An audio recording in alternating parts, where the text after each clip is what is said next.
আসসালামু আলাইকুম সবাইকে। কোটি কোটি বছর পরে আমার ব্লগে তোমাদের আমন্ত্রণ। হুট করে মাথার মধ্যে একটু হলো যে একটু পিঠা বানাই, তো পিঠার জন্য চালের গুঁড়ি লাগে। তো সেই চালের গুঁড়িটা আমার বাসায় ছিল না, তো আমি চাল ভিজিয়ে রেখে চালের গুঁড়িটা বাইরে থেকে করে এনেছি। গুঁড়ি হচ্ছে আমি অল্প কিছু পানি দিয়ে এরকম শক্ত করে একটা খামির বানিয়ে রেখেছি চিতই পিঠার গোলার জন্য। তারপরে কুসুম গরম পানি দিয়ে লিকুইড করে নিচ্ছি অ্যাজ ইউজুয়াল, যেরকম চিতই পিঠার গোলা হয় সেরকম। তারপরে আমি এক মাটির হাঁড়ি দিয়ে দেখলাম গরম হয়ে গেছে, এরপর আমি পিঠাগুলো ভেজে নিব।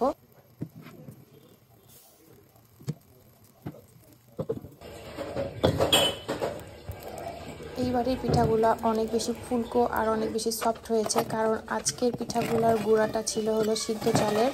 তো পিঠাগুলো অনেক সফট আর অনেক সুন্দর হয়েছে আগের বাড়ির পিঠাগুলোর চাইতে। আর দুধ চিতই পিঠার জন্য কিন্তু এরকম ছিদ্র ছিদ্র যে পিঠাটা হয়, এই পিঠাটা কিন্তু অনেক ইম্পর্টেন্ট। না হলে কিন্তু দুধ চিতইটা মানে পিঠাটা আর কি নরম হয় না, মানে ভিজে না আর কি।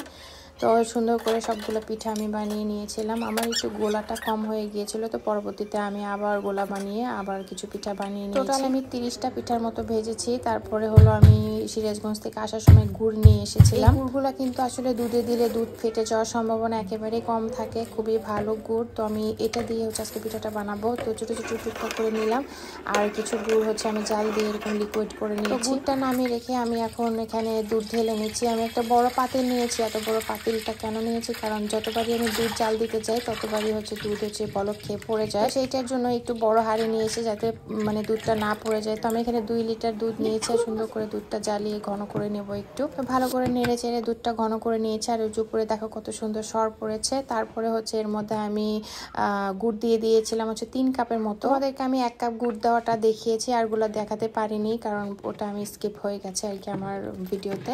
তো গুড়টা দিয়ে সুন্দর করে দুধটা মিক্স করে নিয়েছি, তা কত সুন্দর একটা কালার আসছে। তারপর আমি যে পাত্রটায় হচ্ছে পিঠাগুলো ভিজাবো সেই পাত্রে দুধটা একটু ঢেলে নিচ্ছি, কারণ অত বড় পাতিলে আমি চাচ্ছিলাম না। আমি হচ্ছে দুধগুলো আর একটা হাঁড়িতে ঢেলে নিলাম। ঢেলে নেওয়ার পর এটাতে এখন একে একে সব পিঠাগুলো দিয়ে দিব। তো আমার এখানে 2 কেজি দুধের পিঠা আমি বানাচ্ছি, তো একে একে সব পিঠাগুলো এখন আমি দিয়ে দিচ্ছি। তো আমি রান্না বান্না বলো, পিঠা চিটা বলো, সব কিছুতেই কিন্তু অত বেশি এক্সপার্ট না। আমি আমার মতো করে একটু ভিডিও টিডিও দেখে বানাই। তো আজকে প্রথমবারের মতো চেষ্টা করেছি দুধ চিতই পিঠা। তো আমার কাছে সবাইকে একটু ভালোই বললো যে না, ফ্লেভারটা ভালো হয়েছে। পিঠাগুলো সুন্দর নরম হয়ে গেছিলো, মানে সফট, যেটা হলো মেইন, যেটা যে দুধ চিতই অনেক বেশি নরম হবে সেটা। তোমরা একটা জিনিস নোটিস করেছো কিনা জানি না, তারপর আমি বলে দিচ্ছি।